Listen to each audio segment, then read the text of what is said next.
नमस्कार, मैं रवीश कुमार। क्या आप जानते हैं कि वित्त वर्ष 2025 में बैंकों में कितने का फ्रॉड हुआ?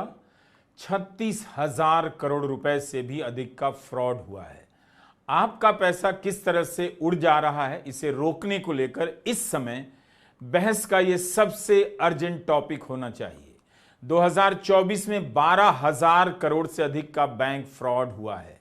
आप घर बैठे हैं, आपके खाते में डकैती पड़ जाती है।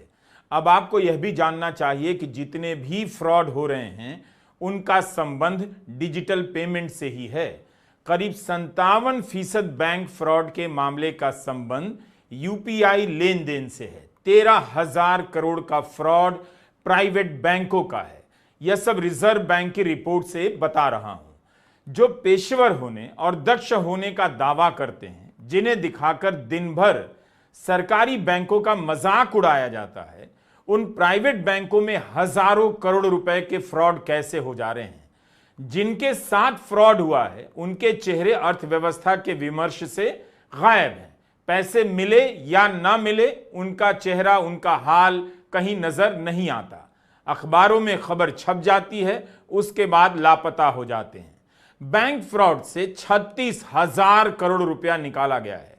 वो किसके हाथ में पहुंचा होगा? किसी के पास कोई जवाब नहीं।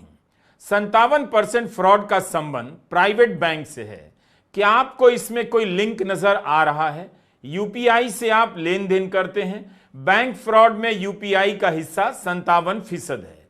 इसमें से भी 60% फ्रॉड प्राइवेट बैंक से संबंधित है। तो किसी जासूस को पता करना चाहिए कि इस लूट में कौन कौन शामिल हो सकता है। जरूरी है कि हम बैंक फ्रॉड के खेल को नए सिरे से समझें। ऐसी खबरों को लेकर देश में बातचीत हो।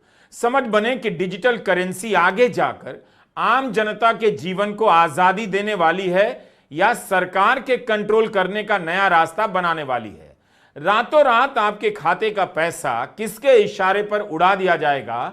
क्या यह मात्र कल्पना है या पता कीजिए दुनिया में कहीं ऐसा हो तो नहीं रहा। कनाडा में एक बार ऐसा हो चुका है। फरवरी 2022 में फ्रीडम कॉन्वॉय प्रोटेस्ट चल रहा था। वहां के प्रधानमंत्री जस्टिस ट्रूडो ने ही धमकी दे दी कि बैंक खाते फ्रीज कर दिए जाएंगे। सरकार ने कोर्ट से आदेश भी नहीं लिया और कुछ समय के लिए बैंक खाते फ्रीज कर दिए गए।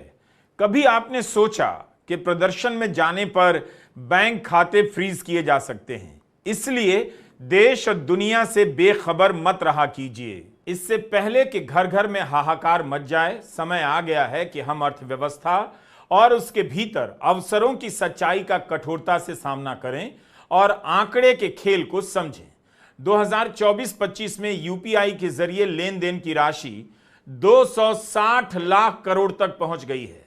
यह आंकड़ा बहुत बड़ा है, लेकिन यूपीआई से किस स्तर का पेमेंट हो रहा है यह भी जान लीजिए। विवेक कौल ने न्यूज लॉन्ड्री में लिखा है कि 50% पेमेंट 200 रुपए से कम के हैं और 75% पेमेंट 100 रुपए से कम के हैं। यानी जो लोग यूपीआई से पेमेंट कर रहे हैं वो 150 रुपए की लेन देन कर रहे हैं। इनकी आर्थिक क्षमता बहुत ज्यादा नहीं होगी।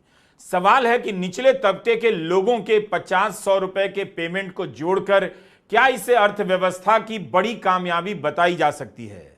तकनीक की कामयाबी हो सकती है, लेकिन क्या यह अर्थव्यवस्था की भी सफलता है? एक और बात है, इससे पता चल रहा है कि जिनके हाथ में पैसा नहीं, कम से कम पैसा है, वही यूपीआई का ज्यादा इस्तेमाल कर रहे हैं। वो अगर नहीं भी करते तो भी यह उनकी मेहनत का पैसा था, इतना ही खर्च कर पाते। अब आप दूसरा आंकड़ा देखिए, रिजर्व बैंक का ही है। कैश का चलन भारत में कम नहीं हुआ। नोटबंदी के पहले कैश का चलन जीडीपी का 12% से अधिक था, जो अब 11% से अधिक हो चुका है, यानी करीब करीब बराबर ही। 2016 में cash in economy 13 lakh crore था, जो अब बढ़कर 38.41 लाख करोड़ हो गया है। मतलब नोटबंदी का कोई फायदा नहीं हुआ, कैश का चलन घटा नहीं। जब सरकार कैश के बदले यूपीआई को प्रोत्साहित कर रही है तो इस तादाद में कैश का चलन क्यों बढ़ रहा है? कौन खेल खेल रहा है इतने कैश से? क्या गद्दे के नीचे, दरवाजे के पीछे कैश रखने का दौर कभी खत्म ही नहीं हुआ? लोगों को झांसा दिया गया कि भ्रष्टाचार मिटा दिया गया है, कैश घटा दिया गया है। कैश कैसे बढ़ गया, इस सवाल का जवाब देना चाहिए। कौन लोग हैं जो 50-50 रुपए का पेमेंट यूपीआई से कर रहे हैं और कौन लोग हैं जो लाखों करोड़ रुपए का पेमेंट कैश से कर रहे हैं। यूपीआई के आंकड़े से हमें यह तो पता चलता है कि 260 लाख करोड़ का पेमेंट हुआ है, लेकिन उसका भी यही सच है कि 100-200 रुपए का पेमेंट हो रहा है। लेकिन कैश का सच क्या है? रियल एस्टेट से लेकर किस धंधे में इसकी खपत हो रही है? इसका मतलब है कि आज भी कुछ लोगों के हाथ में बहुत सारा कैश है, उन्हीं के पास बेहिसाब दौलत है और उसका बड़ा हिस्सा काला धन भी हो सकता है। कुछ ही दिन पहले दिल्ली हाईकोर्ट के तत्कालीन जस्टिस यशवंत वर्मा के घर पर कैश में आग लगने की खबर आपने सुनी थी, आई थी। सुप्रीम कोर्ट के 3 जजों की कमेटी की रिपोर्ट इस पर आ गई है। कमेटी ने जांच की है। मीडिया में इसे लेकर थोड़े थोड़े समय के बाद खबरें छप रही हैं, कुछ यहां कुछ वहां। अब खबर आई है कैश मिला था, मगर यह खबर नहीं आ रही कितना कैश रहा होगा, इसकी जानकारी नहीं। ओडिशा के एक चीफ इंजीनियर बैकुंठ नाथ सारंगी के घर से 2.5 करोड़ रुपए का कैश बरामद हुआ है। इतना कैश था कि कुछ कैश घर के बाहर भी फेंका गया। ओडिशा में ही ईडी के उपनिदेशक चिंतन रघुवंशी को गिरफ्तार किया गया। इन्होंने छापा मारा एक व्यवसायी के घर और उसी केस में राहत देने के लिए 50 लाख रुपए की रिश्वत भी मांगी। 20 लाख रुपए की पेशगी के समय अरेस्ट हो गए। लेकिन आप या हम नहीं जानते कितने लोग, जिनकी संख्या कुछ हजार में हो सकती है या कुछ लाख में हो सकती है, कैश के ढेर पर बैठे हैं। कैश किसके यहां जमा है, इसे लेकर मासूम बनने की जरूरत नहीं। मोदी सरकार में भ्रष्टाचार बेतहाशा बढ़ा है। रिजर्व बैंक की रिपोर्ट है कि 500 रुपए के नकली नोट का चलन 37% बढ़ गया, वरना उनके सहयोगी आंध्र प्रदेश के मुख्यमंत्री चंद्रबाबू नायडू प्रधानमंत्री मोदी से यह मांग नहीं करते कि 500 से लेकर 1000, 2000 के नोट को पूरी तरह बंद कर दिया जाए, इनकी नोटबंदी की जाए और डिजिटल करेंसी लागू हो। नीति आयोग की बैठक में नायडू ने यह सुझाव दिया कि कैश का चलन बंद होगा तो राजनीतिक और सार्वजनिक जीवन से भ्रष्टाचार खत्म होगा। नोटबंदी फेल हो गई, फिर भी नोटबंदी की बात हो रही है। भ्रष्टाचार दूर नहीं हो रहा, लेकिन दूर करने का सपना मासूम जनता के बीच बेचा जा रहा है, क्योंकि बिक जाता है। आपको याद होगा, नोटबंदी के बाद काला धन विरोधी दिवस मनाया गया। अब उसका क्या हुआ? क्या भुला दिया गया? कभी आपने पूछा भी है? पूछ लिया कीजिए। डिजिटल करेंसी का एक खतरा आप रोज देख रहे हैं। जरा सी चूक करते हैं, बैंक से पैसा गायब हो जाता है। इसमें दोषी आपको ही बता दिया जाता है, लेकिन यह धंधा कितना बड़ा हो गया है, आपका पैसा सुरक्षित नहीं। 36,000 करोड़ रुपए का बैंक फ्रॉड कोई मामूली बात नहीं। प्रधानमंत्री मोदी के समय ही इस तरह का बैंक फ्रॉड बढ़ा और इसे खत्म करने में उनकी सरकार पूरी तरह नाकाम साबित हुई। कोई अभियान नहीं कि इसे जड़ से मिटा दिया जाए। तो आप इसी से जान जाइए कि गरीब आदमी के पास ईमानदार होने के अलावा दूसरा रास्ता नहीं। इसीलिए वह 100-200 रुपए का पेमेंट यूपीआई से कर रहा है और सत्ता से किसी भी तरह से जुड़े लोगों के पास बेईमान होने के असीमित अवसर हैं। उनकी बेईमानी का ओर छोर पता नहीं चलता। तो यह है भारत की अर्थव्यवस्था की कड़वी सच्चाई। 2 तरह के आंकड़े अखबार में आए हैं। एक आंकड़ा बता रहा है कि जनवरी से मार्च की जीडीपी 7.4% रही है, जिसके कारण इस पूरे वित्त वर्ष की जीडीपी 6.5% हो सकती है। लेकिन 6.5% पिछले 4 साल में सबसे कम बताई जा रही है। कांग्रेस की सुप्रिया श्रीनेत का यह बयान सुनिए। वीडियो उन्हीं का बनाया हुआ है। यह भी देखिए कि राजनीति ने कितना बदल दिया।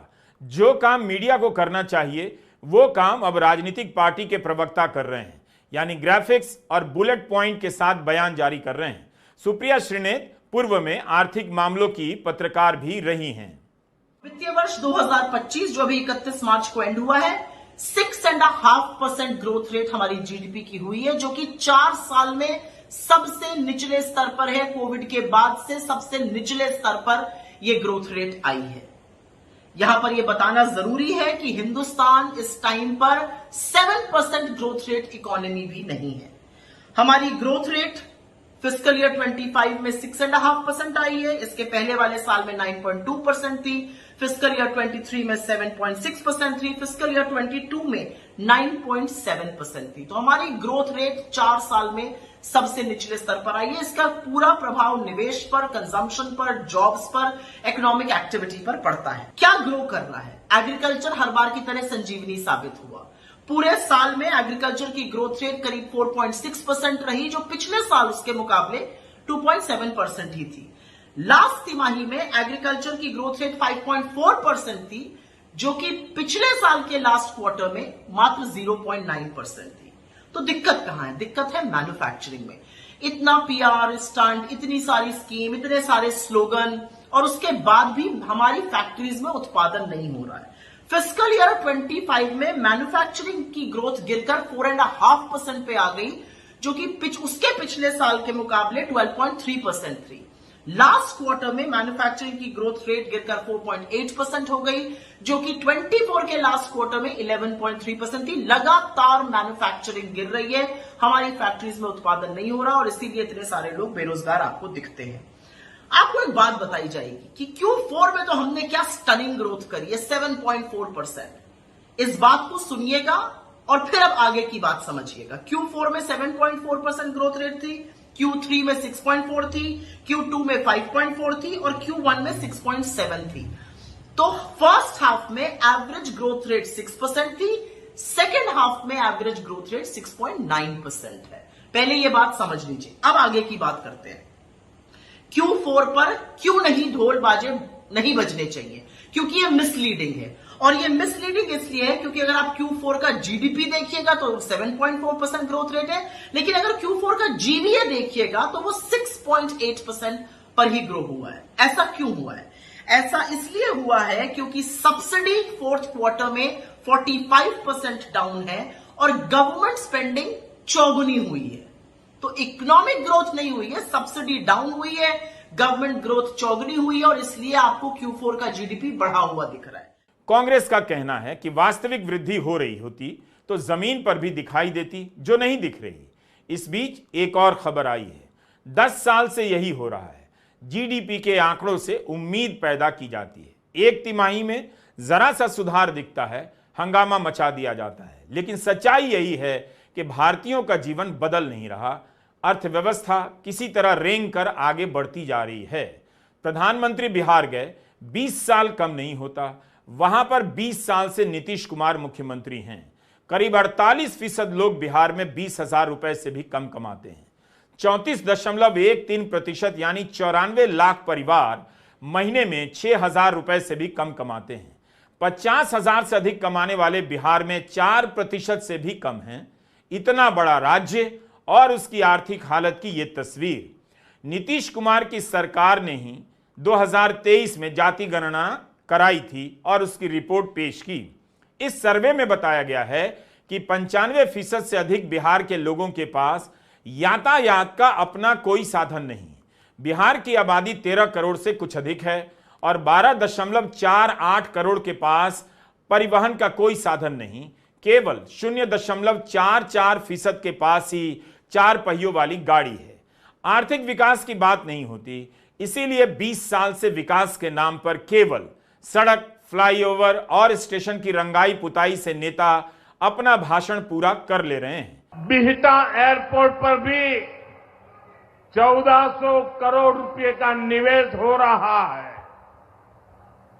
साथियों, बिहार में आज हर तरफ 4 लेन और 6 लेन सड़कों का जाल बिछ रहा है।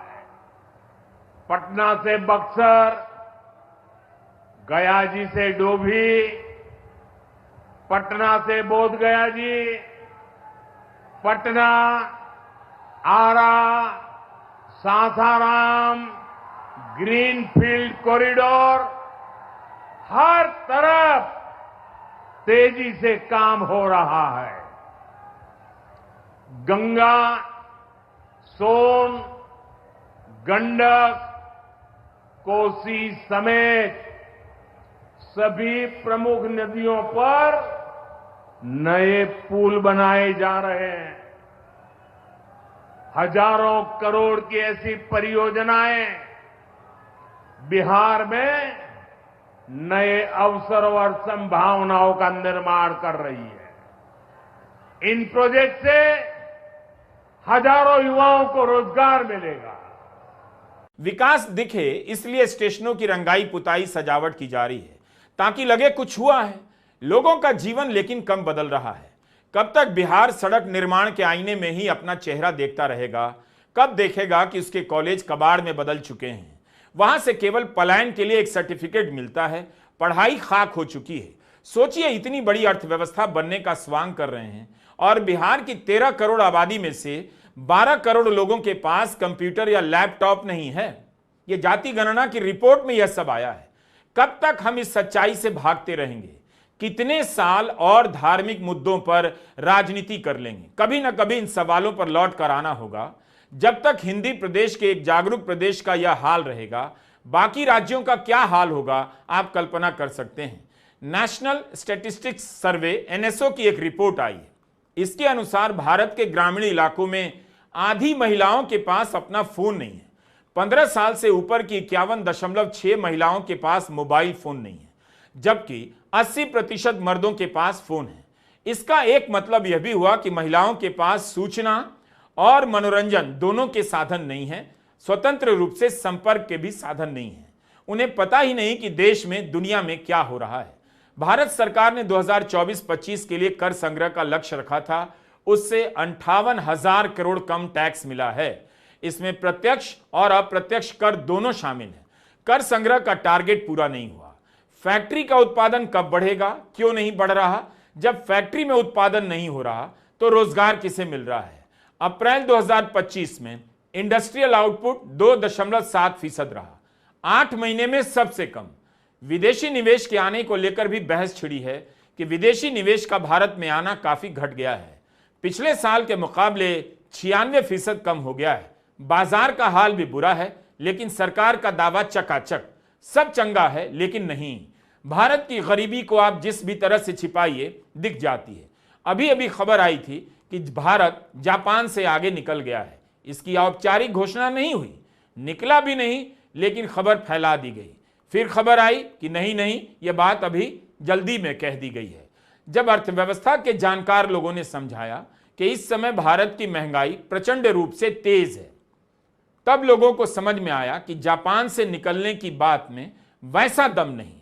अनिंद्य चक्रवर्ती ने लिखा है कि पिछले 10 साल में भारत में कीमतें 62% तक बढ़ी हैं, जापान में 10 साल में मात्र 8%। इतनी महंगाई में सोचिए आपकी कमाई कहां उड़ गई होगी पता भी नहीं। चीजों के दाम बढ़ने के कारण अर्थव्यवस्था का आकार बढ़ा है। अनिंद्यो ये बताना चाहते हैं, आप महंगी चीजें खरीदने के लिए मजबूर किए जा रहे हैं। पेट्रोल के रेट तो आप भूल ही चुके हैं। आईएमएफ अंतर्राष्ट्रीय मुद्रा कोष मौजूदा दरों पर जीडीपी का आकलन करता है, तो जिसके यहां महंगाई ज्यादा होगी उसकी जीडीपी का आकार थोड़ा बड़ा दिखाई देगा। तो इतना कौन समझता है? आम लोग तो नहीं समझते। और किसके पास समय है यह सब समझने के लिए? लोगों ने यह भी दिखा दिया कि 2014 से जापान की प्रति व्यक्ति आय गिरती जा रही है तेजी से, लेकिन गिरने के बाद भी भारत के प्रति व्यक्ति आय से 13 गुना अधिक है, कहीं कहीं पर 11 गुना अधिक भी बताया गया है। इसलिए भारत की तुलना जापान से नहीं होनी चाहिए। कब तक हम गुगली फेंककर झांसा देते रहेंगे कि भारत की जीडीपी बढ़ती जा रही है? कब हम अपनी आर्थिक हालत की तरफ देखेंगे? क्या आपका जीवन बदल रहा है? आपके साथ क्या हो रहा है? आपके बच्चों के साथ क्या हो रहा है? भारत में कुल 3 लाख लोग हैं जिनकी आमदनी 1 करोड़ सालाना से अधिक है। 140 करोड़ की आबादी में मात्र 3 लाख लोग। हिसाब निकाल लीजिए तो पता चलेगा कि इस 1% की वजह से जीडीपी का समंदर विशाल दिखाई दे रहा है। लेकिन इसकी गहराई में वैसे ही लोग हैं जो खुद से अनाज नहीं खरीद सकते, मुफ्त अनाज योजना पर निर्भर हैं। इसलिए जब जीडीपी के आंकड़े आए कि इतना हो गया, उतना हो गया और उतना हो जाएगा, तो अपनी हालत का हिसाब कर लीजिए कि आपका कुछ बदला है या बदलने वाला है भी नहीं। क्या आप जानते हैं कि भारत में 14 लाख छात्र केवल आईआईटी की प्रवेश परीक्षा में शामिल होते हैं? इतनी ही संख्या में लगभग भारत में इंजीनियरिंग की सीटें हैं। कम से कम 8 से 10 लाख छात्र इंजीनियरिंग की डिग्री लेकर पास होते हैं। क्या इन्हें नौकरी मिल रही है? नौकरी मिल रही है तो क्या इन्हें अच्छी सैलरी मिल रही है? एआईसीटीई के आंकड़े के अनुसार 2015-16 से लेकर 2020-21 तक 400 इंजीनियरिंग कॉलेज बंद हो गए, यानी हर साल 50 कॉलेज बंद हुए हैं। जो चल रहे हैं उनमें भी ज्यादातर कॉलेज घटिया या खराब स्तर के हैं, लेकिन माता पिता को लगता है कि कुछ ना कुछ हो जाएगा, फिर लोन लेते हैं, फीस देते हैं।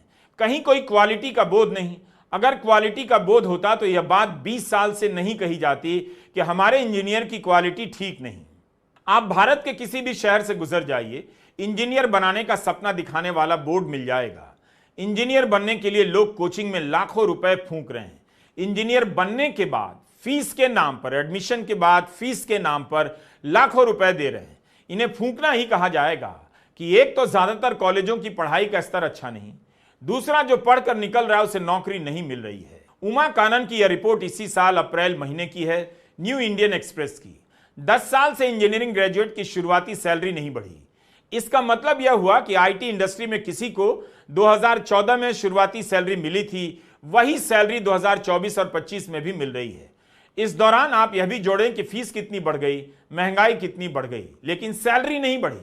क्यों नहीं बढ़ी? क्योंकि इंजीनियर भारत में बहुत ज्यादा बन रहे हैं। जितनी जरूरत नहीं उससे कहीं ज्यादा इंजीनियर बन रहे हैं। All India survey of higher education के आंकड़े बताते हैं कि 2021-22 में 8.5 लाख इंजीनियर निकले। इस एक पेशे का उदाहरण लेकर सर्वे कीजिए, इसकी असली हालत पर रिपोर्ट तैयार हो तो भारत की अर्थव्यवस्था की हालत दिख जाएगी।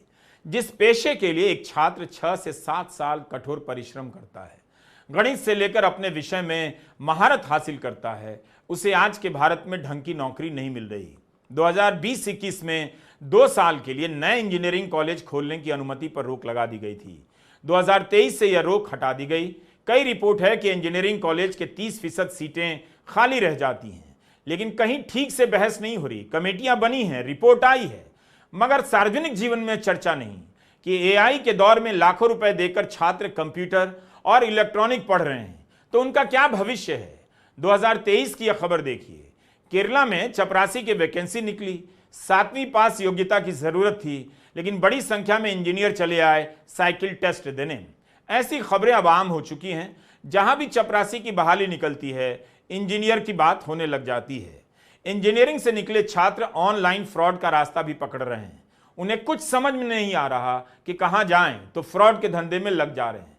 आप खबरों को सर्च कीजिए, कई सारी ऐसी खबरें मिल जाएंगी। इसलिए कह रहा हूं कि जब आप अपने जीवन के आंकड़ों से देश की जीडीपी के आंकड़ों में मिलान करेंगे तो उतनी दूरी नजर आएगी जितनी धरती और चांद के बीच होती है। क्या किसी भी नेता ने, सत्ता पक्ष या विपक्ष के नेता ने, इंजीनियरिंग पढ़ने वाले छात्रों से बात की है, उनका हाल जाना है? 4 साल की पढ़ाई, लाखों रुपए की फीस देने के बाद जब वे नौकरी के लिए जाते हैं तो कितनी सैलरी की नौकरी मिल रही है? हमारे पास इसका आंकड़ा क्यों नहीं है? क्या यह आंकड़ा भी जमा करना मुश्किल काम है? सबको पता है कि गिग वर्कर में इंजीनियरिंग की अच्छी खासी डिग्री वाले लोग ज्यादा हैं, लेकिन कोई बड़ा सर्वे नहीं, आधिकारिक सर्वे नहीं। इससे पता चल जाएगा कि इंजीनियरिंग की पढ़ाई आपको कहां लेकर जा रही है। इंजीनियर बनने के बाद कितने लोगों को इंजीनियरिंग की नौकरी नहीं मिल रही है, इसका भी सर्वे होना चाहिए।